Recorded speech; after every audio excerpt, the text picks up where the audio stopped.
When it comes to playoff hockey, momentum can shift in an instant, and Game 2 between the Boston Bruins and the Buffalo Sabres was the perfect example of just how unpredictable and dramatic the postseason can be.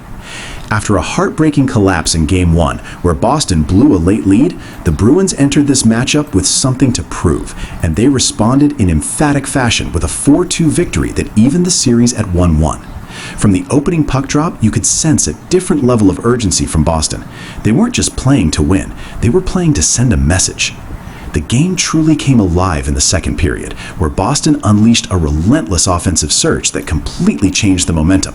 It all started with Viktor Arvidsson, who opened the scoring with a determined effort, beating a defender to a loose puck and finishing with precision. That goal set the tone, but what followed was even more shocking. In one of the most unusual moments of the playoffs so far, Morgan Geekie scored from beyond center ice, a play that stunned everyone in the arena. What looked like a harmless dump-in turned into a nightmare for Buffalo's goaltender as the puck bounced awkwardly and slipped into the net. Even Geekie himself admitted it was pure luck, but in playoff hockey, sometimes luck is exactly what you need. Boston didn't stop there. With confidence surging, Pavel Zacha added another goal on the power play, showcasing the Bruins' ability to capitalize on key opportunities. Then once again, Arvidsson struck, scoring his second goal of the night just seconds into the third period, extending Boston's lead to 4-0. At that moment, it seemed like the game was completely out of reach for Buffalo. But if there's one thing playoff hockey guarantees, it's drama. The Sabres refused to go quietly. Late in the third period, Bowen Byram and Peyton Krebs scored just over a minute apart, suddenly cutting the deficit to 4-2 and reigniting hope among the Buffalo crowd. The energy inside the arena shifted instantly, and for a brief moment, it felt like Game 1's comeback magic might repeat itself. However, this time Boston had an answer, and his name was Jeremy Swayman. The Bruins goaltender stood tall under pressure, making crucial saves in the final minutes to shut the door on Buffalo's comeback attempt. His composure and resilience were exactly what Boston needed after their previous collapse, and his performance ensured that this time there would be no late-game heartbreak. On the other side, Buffalo struggled with inconsistency, particularly in net.